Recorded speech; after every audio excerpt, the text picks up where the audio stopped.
Hi, I'm Tim. Welcome to Watch One, and thanks for logging on. Today we're looking at the DeWitt Academia Quantieme Perpetuel GMT Nebula, one of only 99 built in a combination of 18-karat white gold, titanium, and black ceramic. You can see, and if you like, buy this DeWitt Perpetual Calendar GMT on our website, watchyouwant.com. And if you enjoy these videos, please subscribe to our YouTube channel, Watch You Want Inc. Now, this watch on my wrist, 6 1/3 inches, 16 centimeters in circumference, essentially looks askance to all of the traditions of a men's formal watch. 43 millimeters in diameter and 13.6 millimeters thick as I measured it. This is a husky watch. Now, it does fit well on a smaller wrist for two reasons. First and foremost, the case back is nice and flat, so it sits flush. Second, although it doesn't have tapered lugs, they have very robust jutting geometries. It does have short stubby lugs, so it doesn't flare out beyond the limits of the wrist. Now, you can see at the flanks of the case, DeWitt manages to accomplish a bit of an aesthetic and ergonomic coup. Even though it does have fully conforming zero-gap end pieces that are molded into the bolstering of the strap, so there's no gap there. Nevertheless, it doesn't have the tendency of so many conforming straps to flare out. You can see without any real force, I can just push it straight down and it'll conform down and around the wrist. Now, the one problem here is not so much the thickness of the case, because 13.6 isn't unreasonable, but you can see the jutting, almost cantilevered edge of the case. Now, this one's not going to play nicely with a dress cuff or a tight sleeve. DeWitt prides itself on its layered case construction in the Napoleonic tradition of its founder.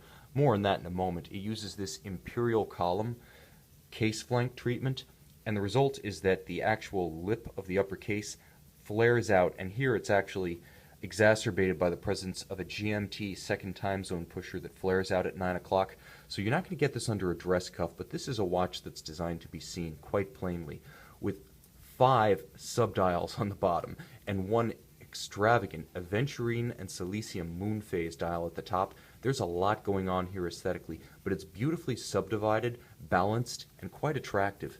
Now, on the ergonomic tack for one more moment, I want to talk about the quality of this strap, because this rectangular scale alligator, minimally bolstered aside from the conforming end pieces, is very flexible. DeWitt puts a nice supple calfskin on the bottom, and it matches it with a beautiful double deployant, alternately brushed and polished white gold clasp.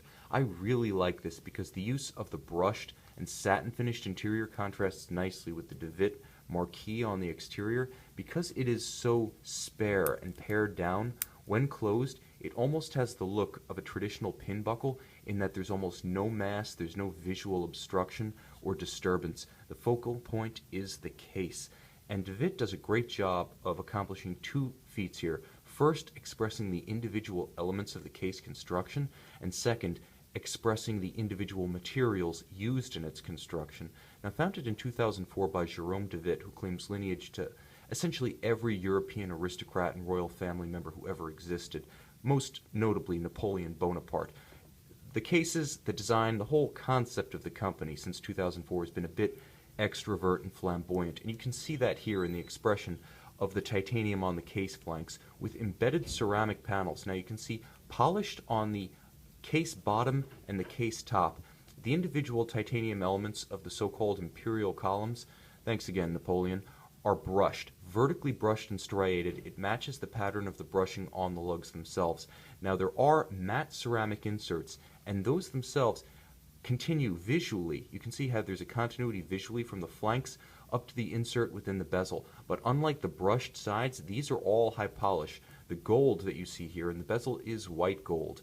Features intermittent ceramic inserts that lend a measure of durability as well as contrast. I think it's quite handsome, and again, with a case this modular, with the individual elements and materials expressed this distinctly, I think there's a coherence here, even though the individual parts stand out separately. But the dial is really the focal point here, because you're looking at several different artistic treatments.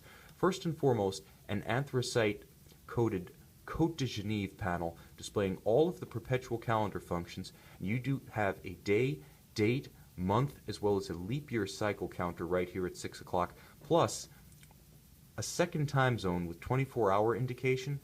I'll move the hand so you can get a better view of that. So you have two separate time zones as well as a complete calendar and a gorgeous aventurine moon phase. And this is the sort of duality of the dial. You have the technical complications at the bottom, and you have the romantic complication at the top, and there's a gorgeous visual division between them. Just as the case itself is broken up into its separate elements to express each individually to the fullest extent, you see that same ethic in play on the aventurine top. Now you can see aventurine, also known as goldfluss, also known as goldstone, is a sort of glass that's created with embedded copper flakes. Although some think it's an actual mineral, the bottom line is it is an artisanal creation. And to get it thin and get it fine, and let me see if I can get it brilliant in the light here. You can see those inset copper elements twinkling. It's actually set underneath a gorgeous silicium simulated nebula. Now the name of this watch, the GMT Nebula, actually derives from the imagery, an actual galaxy within the nebula. Are you ready for this? Adorn. I haven't been there. Text me if you have. Again, free watch if you've been to Adorn. But the bottom line is DeWitt is true to form, and it's a beautiful combination of a sort of very interpretive, almost impressionist celestial sphere, and then you have this very technical, very literal, almost radio telescope image of the nebula, or the galaxy within the nebula just below it. But it's the quality of the play of light across it, and you can see there it's the silicium base and the chemical treatments that are used to create the nebula more than the concept itself, which frankly I could take or leave, but the execution is gorgeous, and that's what you're buying here. You're buying that second time zone, the moon phase, the artisanal treatment of it, the perpetual calendar, the inset ceramic, the polished white gold, the brushed titanium, and the holistic impression of a watch that essentially takes the historical complications, the history of its founder, the assumed history of its manufacture, and integrates it into a completely modern iteration of a compound complication that is everyday practical. Because with this second time zone, you can see the little second time zone hand underneath the minute hand here, the 24-hour demarcation to clarify AM/PM in your reference zone, as well as a complete calendar, which frankly is the everyday high complication. This watch has a lot going for it. Now, when I open up the buckle to take a look at the case back, because I want to emphasize the movement for a moment, DeWitt uses principally ETA base calibers. Now you can see there's a custom rotor. Underneath it's an ETA 2892A2. Very thin, very fine, 3.6 millimeters thick. That's the tough base movement that DeWitt employs. It does construct the perpetual calendar module itself in-house, and I can tell you, having seen photographs of the finish on the caliber 7021 calendar GMT module, it is exceptional. It's everything you would expect of Geneva high horology, and indeed based in Meyrin, Switzerland, within the canton of Geneva. DeWitt is very much of that tradition. Granted, this is a watch that only owes so much to history in terms of its imagery, its attitude, but it's definitely a watch built with that artisanal virtuosity for which the city of Geneva is known.